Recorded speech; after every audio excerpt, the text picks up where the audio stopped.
Session title, Becoming a Workforce of Everyday Scientists, Setting the Stage. Hi, I'm Andy Yost, an attorney with the Children's Bureau's Capacity Building Center for Courts, and I'm here with my colleague, Dr. Dana Weiner, Child Welfare Policy Researcher at Chapin Hall at the University of Chicago. And we're here today to introduce to you the topic of being an everyday scientist. These are two words that you might not hear that often in your normal day-to-day life, everyday and scientist. Normally when we think about science or scientists, they're sort of austere folks, maybe not the kind of person you want to have at a Christmas party. They're often some laboratory together, dressed in stark white outfits, and they're cooking up very kind of closed system experiments, experiments that give us interesting insights but are maybe hard to replicate in the quote-unquote real world. What we'd like to talk to you today about is the idea of being an everyday scientist. That is bringing the scientific method out of the laboratory and into our professional environment. To get a sense of what that actually means, being an everyday scientist, we're going to hear from Dr. Dana Weiner. So we think an everyday scientist is someone who is naturally curious about who they're serving, what that population needs, what interventions might be helpful, and why those things might work or not work. We also think an everyday scientist is resourceful and creative in thinking about what data and information and methods might be available to them to answer some of those questions. And third, we think everyday scientists are experimentally minded, willing to take risks and test theories and possibly learn some unexpected things. So the person that you just described, to me, sounds like a pretty intelligent person. And in some ways, it might even sound intimidating to say, oh, I need to cultivate inquiry inside myself. But as I listen to you talk, what I actually think I heard you say is we do this just in our normal lives. So for example, let's say I'm gardening and I have some tomato plants that just won't grow, or the tomatoes are green but they won't turn red. The everyday scientist in me says, well, why aren't they turning red, right? What's the problem that I have in front of me? And then I start to hypothesize ideas about why they might not be turning red.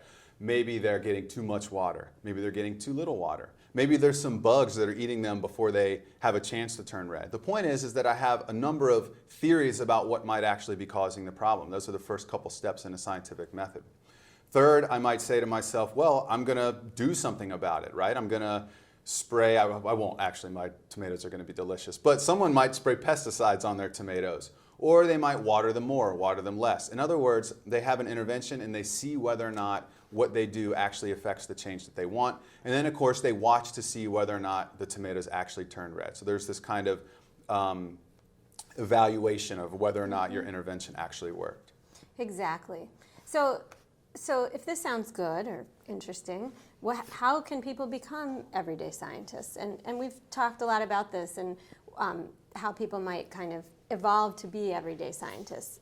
So some of the things we've talked about are this idea of cultivating inquiry, thinking in terms of questions and articulating those questions and making them explicit so that you can go about answering them. So developing questions that can be answered using data and evidence, identifying reliable and valid data sources that can be put to answering those questions, and also understanding the potential action implications of what you might learn. So one of the questions we often pose as researchers is, what would you do if you knew? Some of the questions we have are just for curiosity's sake, but in our systems we really care about the questions that have implications for action. So we've painted a picture for you of the austere scientist in a laboratory and also kind of the mundane scientist in their backyard garden. And what I'm hearing you describe is sort of a professional space in between those two things. So there is a way to be a bit more rigorous than the everyday gardener, but maybe a little less rigorous than the professional scientist. So what might that look like in a professional context? Let's imagine, just for the sake of the conversation, that you're an attorney, that you're a children's attorney. And you have concerns that in your jurisdiction, or maybe even just in your own courtroom, the voices of children are not being heard. What would you do as an everyday scientist to evaluate whether or not that's a problem and then do something about that problem? Well, the first thing that you'd want to do is decide whether or not the data lines up with the problem that you think is actually going on. And that doesn't have to be anything highly technical or sophisticated. Just get out a piece of paper, a tally sheet. Every time you go into court, write down the day that you're in court and whether or not your child client was present or a child client was present, and if they were, whether or not the judge asked them what they thought, whether or not their voice was heard. And pretty soon what you'll see is that you have a rough and ready set of data that you can use to determine whether or not your theory actually lines up with what's happening in practice. Now let's imagine that it is the case that children's voices are not being heard in your jurisdiction or in your particular courtroom. What's the everyday scientist do next? Well, they come up with an intervention. They come up with some idea or some strategy that they might implement to affect the change that they want. So in this case, you could do a couple of things. You could either make sure that each time you come to court, you're prepared to articulate what the child's client wishes are, or you could actually bring the kid to court if it's appropriate. And then watch and see what happens. This is the next step in the everyday scientific method. Watch and see what happens. Does the judge address the child client? Does the judge make different decisions based on the fact that the child client was there? How do the other parties' behavior change? So the idea is that you watch to see whether or not any change actually happens as a result of your intervention.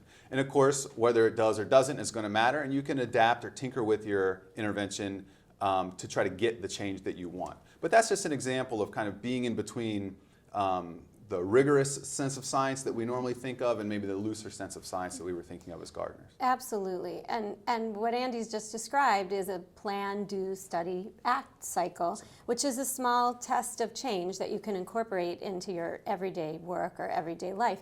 It involves the third thing that we think you need to do to become an everyday scientist, which is to have a hearty interaction with data and evidence. And that means both consuming data and evidence, but also producing data and evidence responsibly. The other thing that this interaction involves is collaborating on interpreting what you learn. So we're not talking about just sitting at our desks looking at data and trying to understand it ourselves, but rather working with the people we really think are the experts, frontline staff, system stakeholders, to understand what the research evidence is telling us. So inherent in this hearty interaction with data and everything we're describing really are some challenges that you're likely to face. So we felt like it would be only fair to talk you through what we think you might expect that might be a little bit more challenging in your everyday scientist endeavor. The first of those is that you might learn some unexpected things. The data might disagree with your own beliefs, values, experience, or your understanding of the situation. And that willingness to kind of be challenged and to trust reliable and valid data and to potentially change direction based on something new that you learn is part of this process of engaging with data and evidence. Even if the data that you have is not disagreeable, in other words, if the data does confirm what you think is the case, it may be the case that the data you have, despite its strength, isn't clean data or comprehensive data. In other words, it has gaps. Every data set is going to reveal some truth and at the same time conceal some truth. So the diligent everyday scientist is aware of this fact, and whenever they realize that there's a gap in the data that they have, you don't stop there. You just go out and collect some more data and continue to add context and sort of collateral information, supplemental information to really understand what's going on. Absolutely. And the word that's coming to mind is patience. I think this everyday scientist thing requires a lot of patience. Also because we work in big, complicated systems. And the transformation of those systems, or even the implementation of small changes in response to the evidence that we are interpreting, can be slow and complicated and incomplete. And that's kind of another of the challenges that we've thought about in being an everyday scientist. Yeah, good. So there's already a handful of challenges that are on the table, right? If the data disagree, if the data is incomplete, recognizing that, as you just said, that the change can come slow. Another challenge that you might run into is the difference, trying to address different kinds of challenges themselves. So for example, you often hear people talk about the difference between a technical challenge and an adaptive challenge. A technical challenge, it's not that technical. It sort of happens all the time. For example, if you can't get a document to load on your computer because you're missing a little piece of software, you just go download it, you plug it in, and all of a sudden you have a fix to your problem, right? Technical problems have technical fixes. But a lot of the problems that we deal with and that data reveal to us are adaptive challenges. Challenges that have a little more nuance, a little more subtlety, might require changes in people's behavior or attitudes as opposed to, or in addition to, a more technical fix. And that's kind of a nice segue into our last challenge, which is that while the data may tell us who, what, where, when, how, it's much harder to have the data tell us why. And sometimes that requires approaches to research that are beyond the everyday scientist and require collaborations with researchers or more complex research designs to really get into our testing our theories of change and understanding why something worked or why it didn't work. Yeah.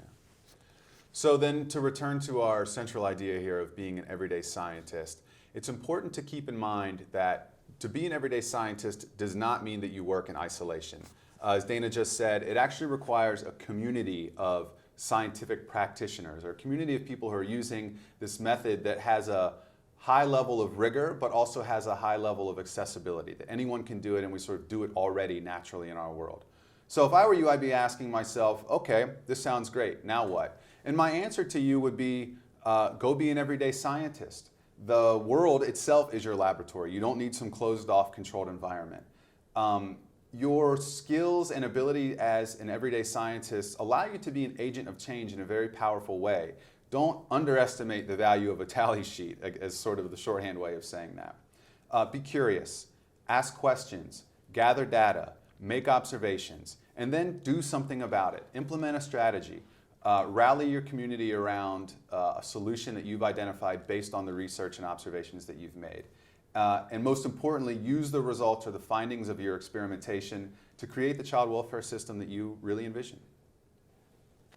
Now we invite you to explore this idea of being an everyday scientist further. Becoming a workforce of everyday scientists, leaders and decision makers in agencies and tribes. Dana Weiner, Chapin Hall Center at the University of Chicago. It is my pleasure to introduce and moderate today's session on the role of leaders in developing a workforce culture that values data and evidence. Today, we'll hear the stories of 4 leaders drawn to our field for different reasons, but all grounded in the values of using data and evidence to understand problems, generate and test potential solutions, and improve outcomes. So through a series of conversations, you'll learn what drew these leaders to our field, how they seek to transform systems and implement change, and how they approach the inevitable barriers they encounter. Also, what keeps them invested in our shared pursuit of science in the service of our work. So Margo, tell us a little bit about yourself and tell us about your why. What drew you to this work? Margo Fudge, County of San Diego, California, Health and Human Services Agency, Child Welfare Services. Well, I'm currently the Acting Deputy Director for the San Diego County Child Welfare Services Department with oversight of our Policy and Program Support Division. And I actually came into the field of child welfare sort of by chance. I originally grew up wanting to be a law enforcement officer and had moved to California to find a job as a police officer. And so I came across a listing for a child abuse investigator. I had no idea what that entailed. And really, upon being hired, had no idea that children were abused and that families had their children taken away from them.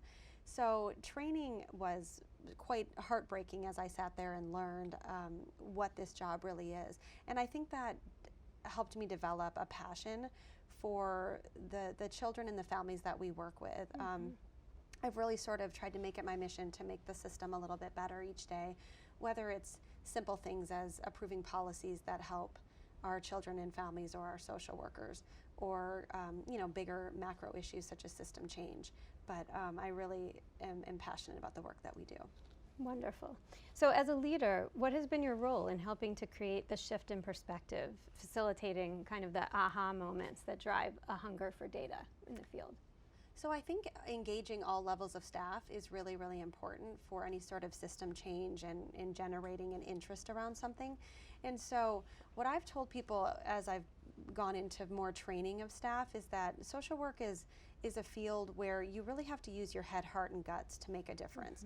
So when I first started over 20 years ago, data and evidence-based practice wasn't nearly as prevalent as it is, today. And so I think the field has evolved tremendously. 20 years ago, it still remains a human service field, but back then we really relied on, well, what do we think is the best for families without really knowing what the evidence or the data said to support that. And so reminding staff why it's important to use their head, heart, and guts, and that the using data is sort of the head part of it. And our heart, you can't get away from that. We're working with families, and having compassion and empathy is extremely important. And I think when you use all three of them together, you're more likely to be successful. So tell us a little bit about the steps you've taken to initiate the changes that you've envisioned. So one of the things that we've done specifically in San Diego County is to use data to address our long stayers, which are children that are active to the adoptions program specifically, that have been post reunification services for greater than 36 months. And we have currently at the time we started this, about 700 children in the program. And we had historically only looked at the length of time they had been in foster care in its entirety, not specifically the adoptions program. And so once we started looking at this data, we realized that we had about 80 children that were in this sort of long stayer status, where the family was no longer receiving reunification services, but they weren't moving towards a finalized adoption. And so what we did was pull monthly data, meet with our staff and our supervisors to identify barriers. And some of the barriers were simply that the family was delaying and moving towards an approved home study. The child had numerous placement disruptions. There were a number of different barriers, but once we were able to identify the number of children that were in this status, we were able to engage community partners and really work with staff to hold permanency roundtables, family finding, and different efforts to try to move those children towards finalization. And it's been very successful. So what have been the barriers to that, to creating a culture that hungers for data and uses it? I think some of the barriers have been just social workers feeling like they don't know what data means, they're not comfortable using data. And one of the things that I shared earlier was that a lot of meetings I go to where we talk about data, you frequently hear people say, I'm a social worker, I don't do math, or I'm a social worker, I'm not good at data. When in fact, data doesn't have to be that complicated, and the staff are the experts. So while we have a team of statisticians and data experts in our county, we know that without the context of what numbers mean, it's often not as powerful. So we often talk to staff about using data to be the flashlight to illuminate the issue versus the hammer to enforce change. And so I think having that balance is really important. When we first created our data unit, we only filled that unit with social workers who had a hunger for data. Now we're almost 20 years down the road, we understand that we need to have a balance. We need to have trained statisticians and epidemiologists who have skills in advanced analytics, as well as the social workers for the context. So how do you use data to dispel myths?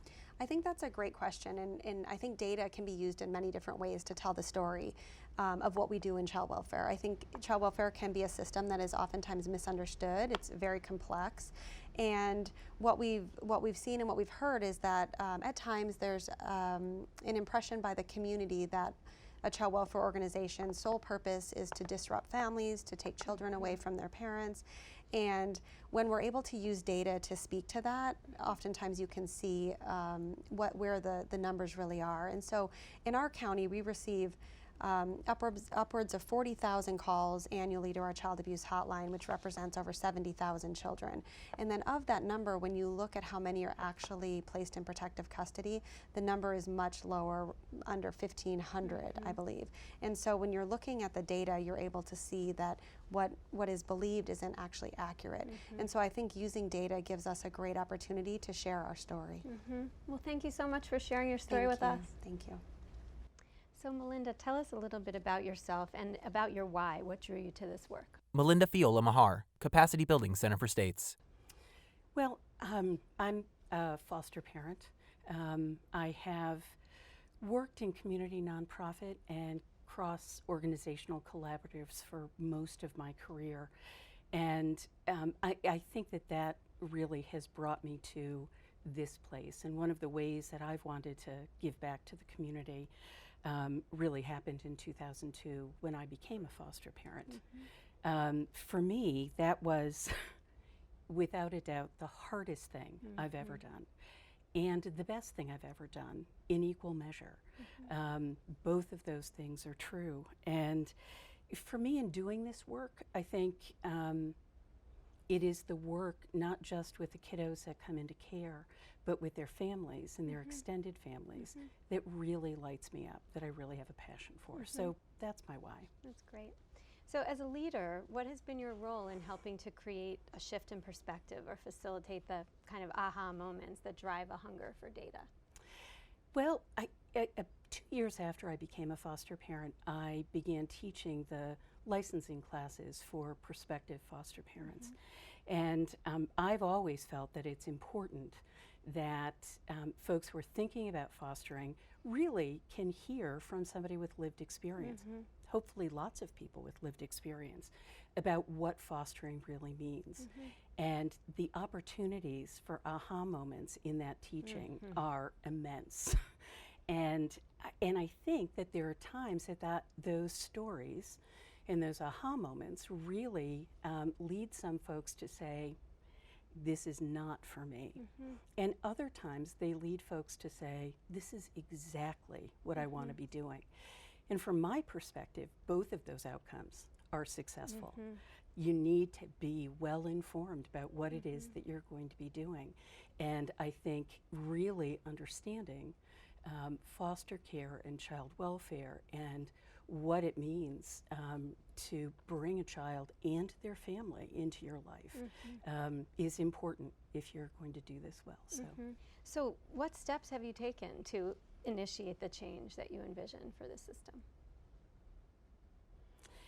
Well, you know, as I had said before, I have, my passion is really about foster parents and parents really partnering together for the best possible outcomes for children. And as a foster parent, I have really taken that conversation to the state level and been a voice to the field around why that's important.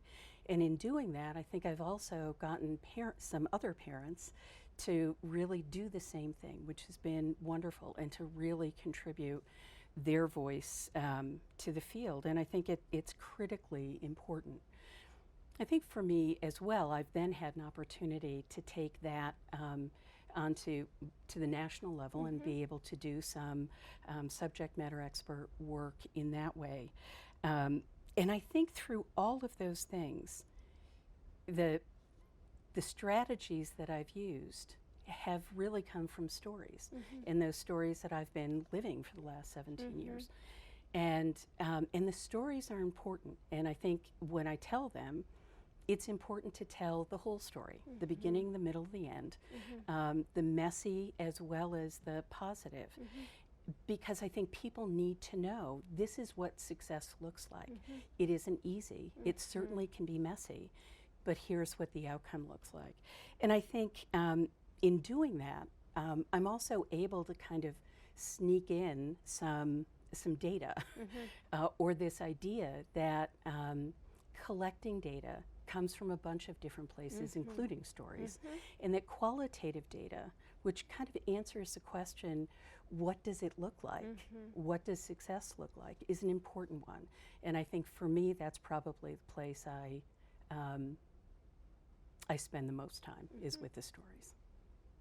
And so getting to do that at the national level is exhilarating. That's great, but not always easy. So No.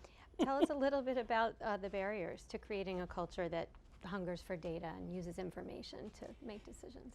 Well, one of the things, I sort of hearken back to a job that's a bit outside of child welfare, but I've always worked in some sort of work that's about prevention, whether it's community mental health, public health, and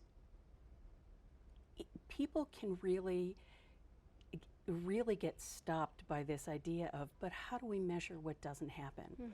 Because if we're doing our jobs well, there are hopefully things that aren't happening. And so people can really stop there and say, well, how will we even know if this works? And helping people to take that step from there to, well, here's how we know if it works. And it's going to take a while, and it's kind of longitudinal data, but we can compare a couple of years down the road how this is going to previous data. And I think That's one of the barriers. People really stop at, I don't know how to measure this. And I think the other, Margo spoke to as well, and that is that I think staff don't always see themselves as critical to the process. And I think they don't see themselves as contributors to the process. It's something other. And not only is it not something other, but as Margo said, it's the folks who are doing the work every day that are the most informed about what's going on in the field. And critical data is being collected that we need. Right. So what are the steps that we can take to overcome some of those barriers? One of the things that I think about when my kids were little, and each of them hit that stage of, but why? But how? And they would ask over and over and over again until they were either satisfied, or I was completely out of answers, or patience, whichever came first. And in some ways I miss those days. But at the heart of that, the why and the how, is curiosity. And I think that's what we really need to get back to. That's the gift we need to give to the field. I think as we get older, we learn more. You know, if you ask my teenagers, they know everything. But I think we learn more, and at some point, we may even begin to feel like we know enough. And of course we don't. And the truth is that there's far more we don't know than that we do. And, you know, is that an uncomfortable truth? You know, absolutely. But once we sort of accept that, and accept that there's a whole bunch that we don't know, I think our curiosity kicks in. And now we do want to know why. We do want to know how. And a lot of those answers people are going to find in data, which is wonderful. Right. Well, it's great to hear your story. Thanks so much for talking to us today. Thank you. So Joe, tell us a little bit about yourself and about your why. What drew you to this work? Joseph Walker, JBS International Incorporated. Well, I work for the Center for Native Child and Family Resilience as their Indigenous Project Program Lead, and where we're looking at cultural resilience as a way to prevent maltreatment in Indian country. The reason I got involved in child welfare is kind of a long story. I grew up in an alcoholic home. There was a lot of domestic violence. There was a lot of homelessness.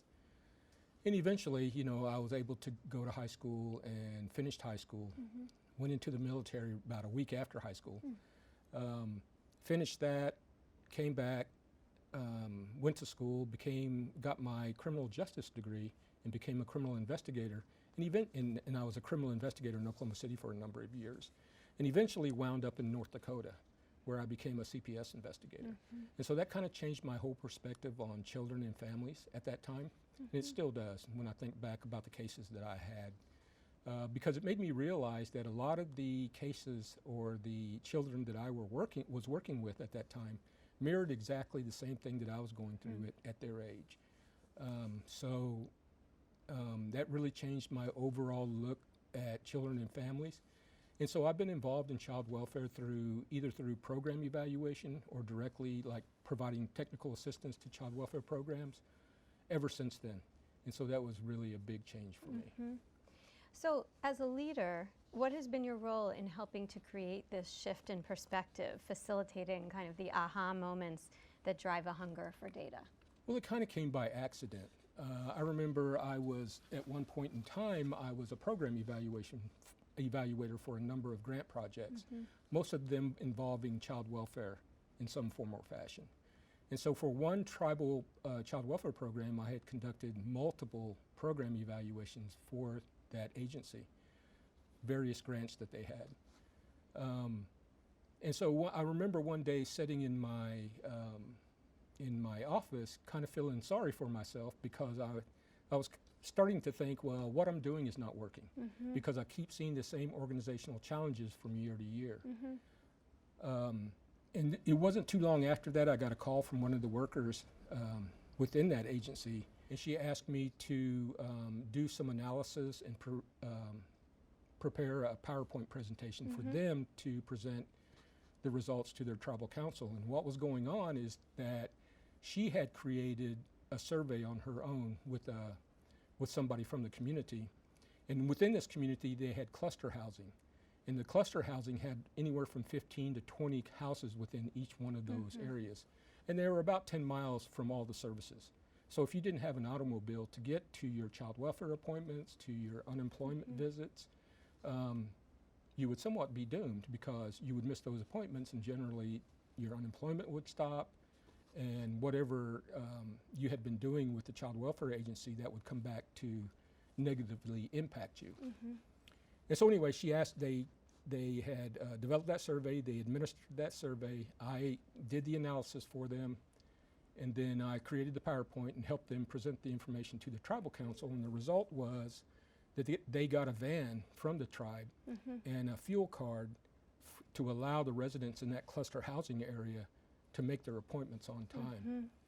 And the aha moment for me was when I realized that the worker at the Child Welfare Agency understood the power of data and how to utilize data to get your needs met. So. It's such a great story.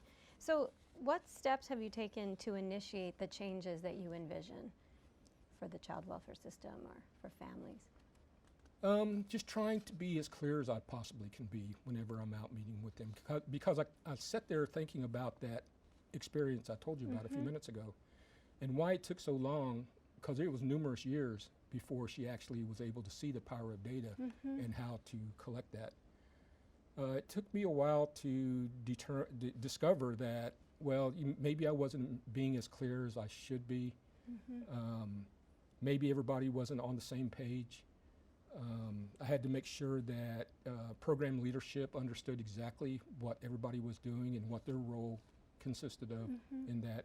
And so that was the thoughts that I had regarding why it took so long.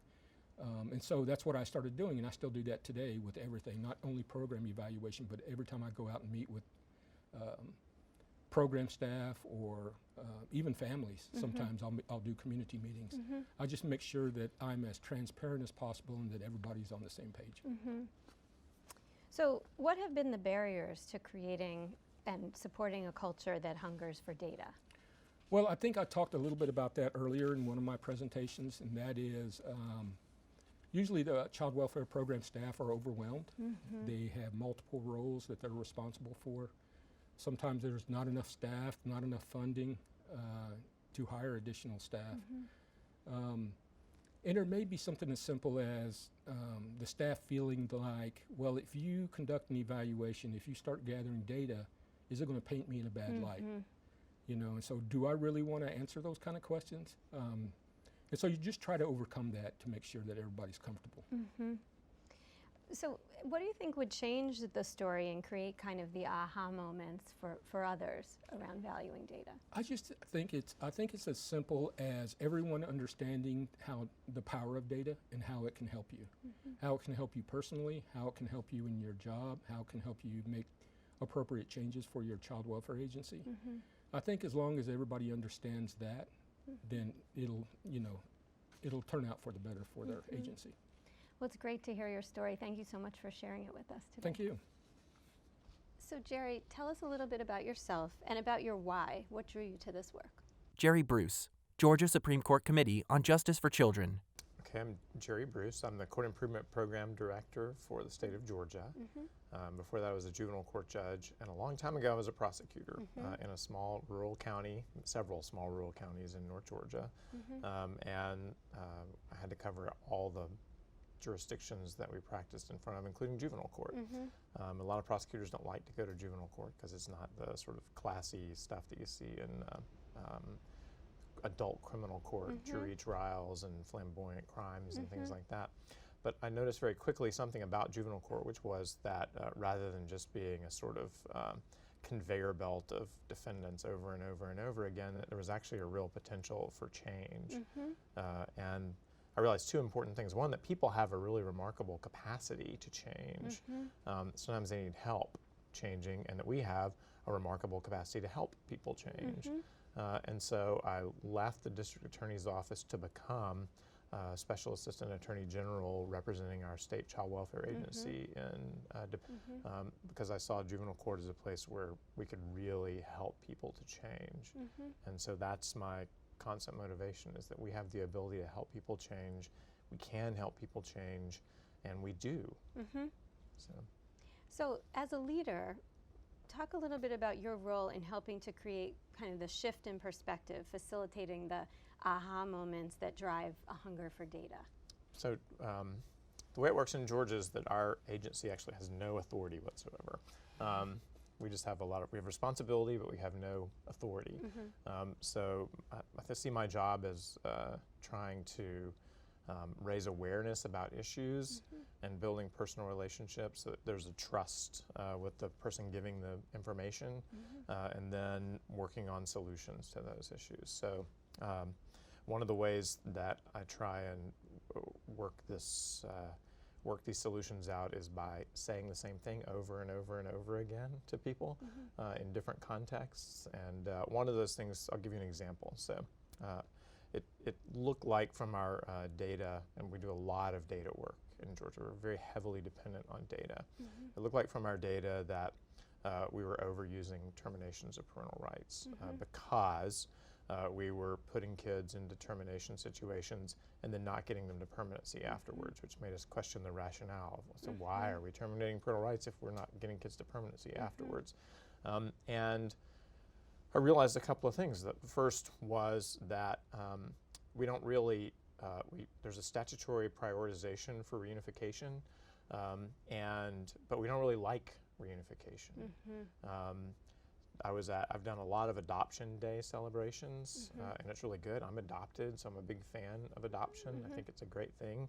But I realized that we celebrate adoption. You know, people take pictures and they send them to everybody. So we've adopted a child. We don't celebrate reunification, and a lot of times we do reunification with our teeth gritted. And people, you know, the only time I ever had to have somebody removed from my courtroom by a deputy was after announcing that we were going to be doing a reunification and the child was going to go home with the parent that day. That sort of thing doesn't happen in adoption court. That's because we don't trust reunification. And one of the reasons we don't trust reunification is that we do a really bad job at reunification. That's an aha moment for me. And here's an example. So substance abuse is a common denominator for dependency cases across our country, and it's a common denominator in termination of parental rights cases. And substance abuse is eminently treatable. When you take the top 4 diseases that require some type of medical intervention along with behavioral change, you're looking at type 1 diabetes, hypertension, asthma, and substance abuse. And the relapse rates for all of those except for asthma are higher than the relapse rates for substance abuse. And when people do relapse, when they have hypertension or diabetes, you know, we don't say, oh, well, your treatment was a failure. We say things like, well, what kind of dosage are we using? What kind of behaviors do you have, and how can we tailor our dosage and therapy and frequency of treatment to match your behavioral needs? But we don't do that with substance abuse issues in juvenile courts. We say, oh, your treatment failed, sorry, we're going to terminate your parental rights. And we add to that the fact that, at least in Georgia, most parents who are dealing with substance abuse and have lost their children because of substance abuse issues actually don't receive evidence-based treatment. They get a treatment frequency and modality that has no scientific basis behind it. Except in the jurisdictions, I think it's a few jurisdictions in our state where we have family treatment courts now, where they do get 18 to 24 months of extremely intensive evidence-based treatment. Outside of those jurisdictions, they don't get it. And we terminate their parental rights when they fail to change, and we haven't done anything to help them change. So that's a real aha moment for me. A lot of the, we rely heavily on termination of parental rights, but we often create the conditions that lead to termination of parental rights. So you described that you were drawn to this work by a belief in change. What steps have you taken to initiate the changes that you envision for the system? Well, one thing is to take these messages to people and to show the data that back them up, and to show that we can really change outcomes, and to engage people in this process. one of the hardest things to do with professionals who are all intelligent and well educated is to get them to think about the fact that the way they do and think may be limited or incorrect. And so that's our job, and that's the hardest thing. But that's what we do, is try to engage. It's a process of engagement. And what have been the barriers to creating a culture that hungers for data or values data? Well, the barriers are that sometimes data are unpleasant. Right? Sometimes you go to the doctor and you say, I feel great, and the doctor says, I got bad news for you, right? But you can't get better until the doctor says, here's the bad news. So I do a lot of data presentations, and I really enjoy them, and I do them in Georgia and across the country. And I was doing one not very long ago where I had to report really bad data outcomes. And it was really rough because I had a judge there and community leaders and others, and I had to say, this looks really, really bad. But the spin I put on it was, this means that we can now have something to work towards. We can plan on how to get better and how we're going to address this. And in fact, we brought together all the people who were there and came to an agreement about how to proceed and how to make things work better. So it can be uncomfortable, but it's a discomfort that can lead to much better outcomes. So any other thoughts on how you overcome those barriers, people, whether they be resistance to hearing bad news or? I think one of the things that I use this medical analogy all the time, and it is, we know, for instance, that a lot of people don't take the medications that they're prescribed in the way they're supposed to. And there seems to be this sort of psychological research that shows that people don't believe they're really worthy of being helped. But they do think that other people are worthy of being helped. And what we have to realize in this child welfare system is that if I don't look at the data, if I am not cognizant of the things that I'm doing, I'm not just hurting myself, I'm taking down the entire system with me. And so if I'm a judge or an attorney or an agency worker, then I have to realize that my lack of the ability to confront the reality that's out there is going to hurt everybody. And in the end, it's going to hurt the families and children who are on the receiving end of our services. And so that should be a motivating factor, is, hey, this isn't just me, this is all of us together. It's great to hear your perspective and experience. Thanks so much for talking to us today. Thank you. So now we're going to have an opportunity to talk to all of our panelists together and consider some of the commonalities and differences in the strategies that you all have talked about. So several of you talked about helping people to see their role in contributing to the bigger picture. So really thinking about what leaders can do to drive the curiosity for answering the why from youth, families, stakeholders, and system partners and staff at all levels. So Gerry, tell us a little bit about what's sparking this curiosity in Georgia. I think I talked a little bit earlier about some really intensive trainings that we're providing in local jurisdictions. It's one thing to have everybody in the state come to a general convening and talk about generalities, but it's completely different when you have all the stakeholders, judges, and everyone together in one room for 2 days, and you say, these are the best practices. This is your data. This is what you actually do. How can we make these two things look more like one another? And what people realize is that they have the capacity to really make a major impact on the outcomes of these cases. They weren't all exactly the kinds of cases they thought they were, perhaps. And they realize, we've seen people get more motivated to be more involved in the work they do because they realize the impact that they can have. So others of you have noted that data can also present a possibility for discomfort, and that leadership needs to be comfortable with that discomfort, that's critical to driving this cultural change. So I'm sure you've all been in that uncomfortable position of sharing either negative data or data that contradicts beliefs that are, deeply held. So can you talk a little bit about that? Joseph replies. Well, for tribal nations, because of the historical context of evaluation occurring over the years, and it may not have, the tribes may not have been told exactly what the evaluation would collect, and then they find out later after reports are written that that probably wasn't as honest as it should have been about what the nature of the evaluation project and what it was going to collect and the possible results and the expectations and those sort of things. That's one of the things that tribes look at and make sure that they fully understand what the evaluation is going to collect, who has access, who owns the data, that sort of thing.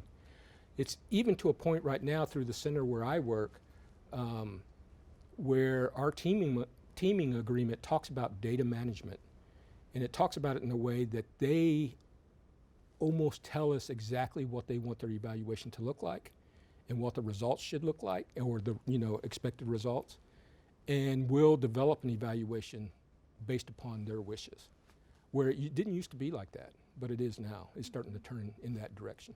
Mm-hmm.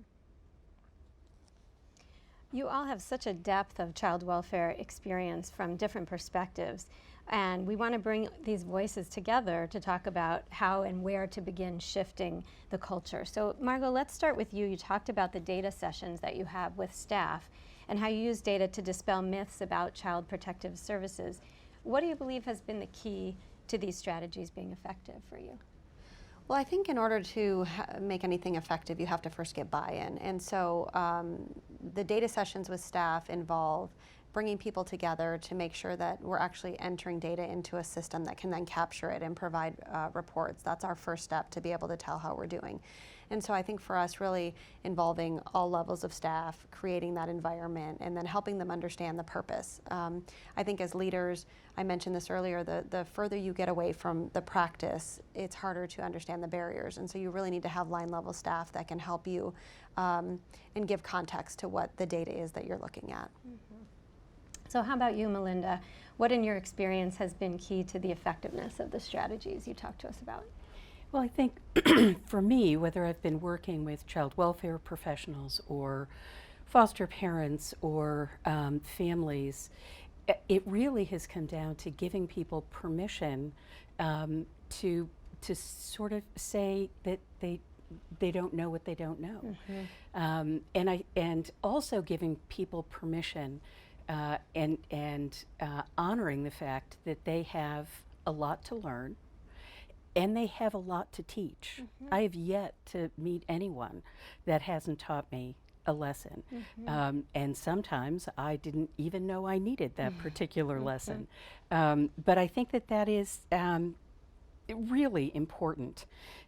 Being open to those lessons. I think once we can sort of say, I've got a lot to learn, then I am coming from a place of being really open to those lessons, and it's a really good first step.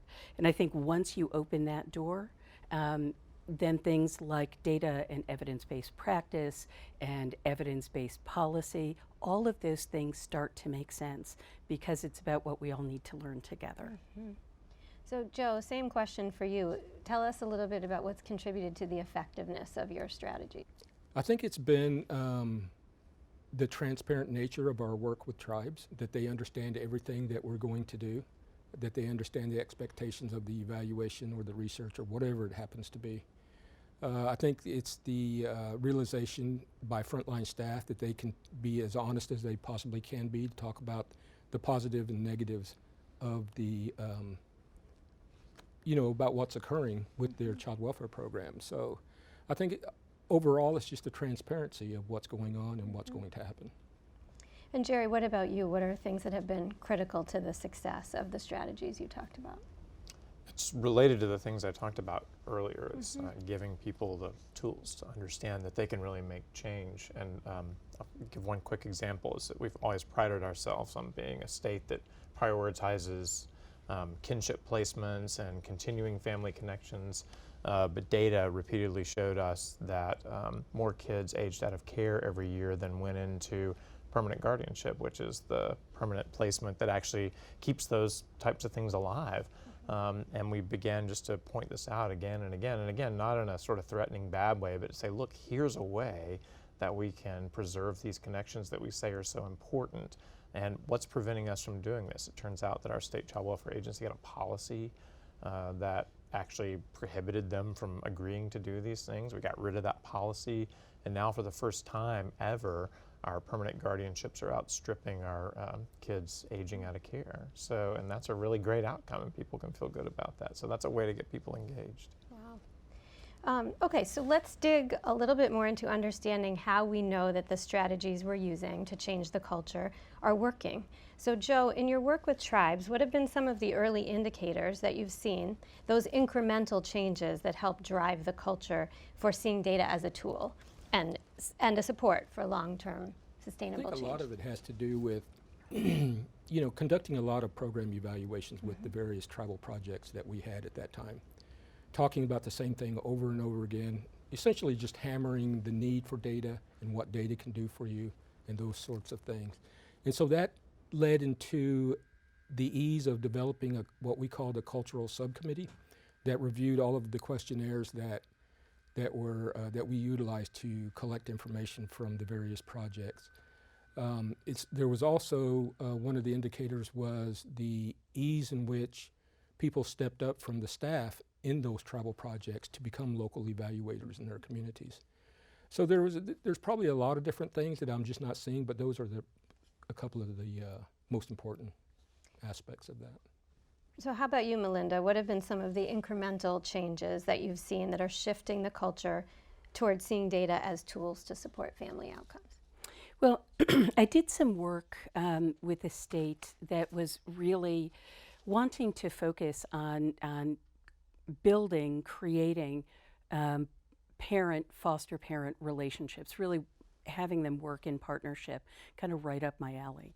And as I worked with that state, we did a theory of change, and we, in our theory of change, one of the things that we hoped to change was that placement permanency would improve, so there would be fewer placement disruptions. And we had a number of other indicators. There was some pushback about the project in general, that it would work, but at its heart, it was really putting birth parents and foster parents in the same room within 10 days of a child coming into care, and really planting the seed to begin to build those relationships. And as we began to pilot this, we asked people to bring stories back. How has it been going? Tell us what's happening. And in one case, we had a foster family, a foster parent, that it took in 2 preschool children. They were siblings, and she called Child Welfare and said, I can't keep the little boy. I just don't feel like I'm the right person, and I'm not sure how to handle him, so you need to find another placement. While they were doing that, this meeting happened, this meeting between the parents and the foster parent. And at the end of that meeting, she went to that same caseworker and said, I really understand this kiddo a whole lot better, so please don't look for another placement.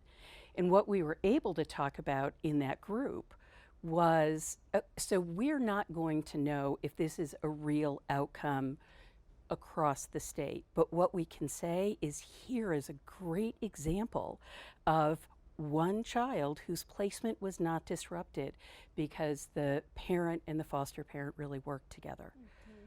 That really emphasizes the value of that qualitative data, the story of an individual child or family. So Margo, tell us what incremental changes you've seen in shifting the data culture in your agency. Well, I think what we've done is really to kind of piggyback on what Joe had said is evaluation is key, right? And Gerry had mentioned it earlier. Sometimes in child welfare, you don't really know what's working, and you keep hoping that you're doing the right thing and plodding along. And so we've really shifted in our county to conduct evaluations of best practices that we believe to be working. We've also reached out and created partnerships with the local universities to really help the research, the evidence research drive some of our practices. And that's been extremely effective in coming up with new ways to look at a system that really needs to be in constant change. I think lastly, our use of our continuous quality improvement, the key word there being continuous. I think we're never done learning and growing in child welfare, and our staff know that we continue to evolve, and that's important. Mm-hmm. So Gerry, in Georgia, the strategies have really changed the data partnership between the courts and the Child Welfare Agency. Can you tell us what incremental changes you're seeing that are driving that culture shift in Georgia to one that hungers for data or sees it as a support? So I talked about some of the specific programs and initiatives and conversations that we have, but what we look at in the end is data is not just a conversation starter, and it's not just a way to diagnose problems, but it's also a really good indicator of the kind of changes that are being brought about. So So we've seen a recent reduction in our overall foster care population. We've seen a drop in the average time that kids spend in care when they come into foster care. We've seen fewer terminations of parental rights and a growth in guardianship. So we're starting to be able to look at the data objectively and measure, I think, what's a real success. And that's all because we've started really looking objectively at our data and taking it to heart and making conscious decisions about how to proceed in light of what the data show us. So it's been great to talk to you all together. We've learned so much from your stories today. I just want to highlight the focus on developing curiosity for how data impacts the work that we do every day, from frontline staff to supervisors and administrators to families across our systems. Also digging in and connecting with the data and connecting it to those who need it, the problems they're focused on solving, partnering hand in hand to ensure that the data that's collected represents the need in the field and that we make meaning of it in a way that is valid and relevant. And then also the relationships across all the levels of an agency or a program and all the system partners and how important it is to build and really sustain those partnerships. So thanks for speaking with us today. Thank you. Thank you. So we heard some great stories today about how leaders engage with data and evidence and how they influence the systems they're in to do the same. And I want to just highlight 3 of the things that I think we all have in common. One is that we all see opportunities for improvement. We believe that we can do better, that our parents can do better, that systems can do better. And data exploration always begins with identifying a problem. So among us, you've heard examples of the types of problems that we're all trying to solve, such as lengthy stays, inefficient processes, unmet service needs, separated siblings, or poorly prepared foster parents. And using data and information to highlight those problems and understand what we might be able to do to address them is part of what we talked about today. The second thing is that none of us shy away from challenges, that part of this cultural shift is in embracing the challenges that we see, seeking them out, confronting them. Accurate information brings about the best decisions. So whether it's the decision to be a foster parent or a system leader's decision about which issues to prioritize, we get this from the data and information that we seek. And the third thing is that we believe in the importance of engaging all of our system partners, especially our experts, who we see as frontline staff and parents and families. And this means engaging them in making meaning through interpretation. It means modeling curiosity and agility in response to data that don't always tell us what we expect them to, and not shying away from bad news. So I just want to remind you that the handouts are available for downloading in the handout window. And thank you for joining us in this session. We hope to see you in the next session. Logo for the Child Welfare Virtual Expo. Child Welfare Virtual Expo. This video was developed for the Child Welfare Virtual Expo by the Capacity Building Center for States and is sponsored by the Children's Bureau. Its content does not necessarily reflect the views and policies of the Children's Bureau.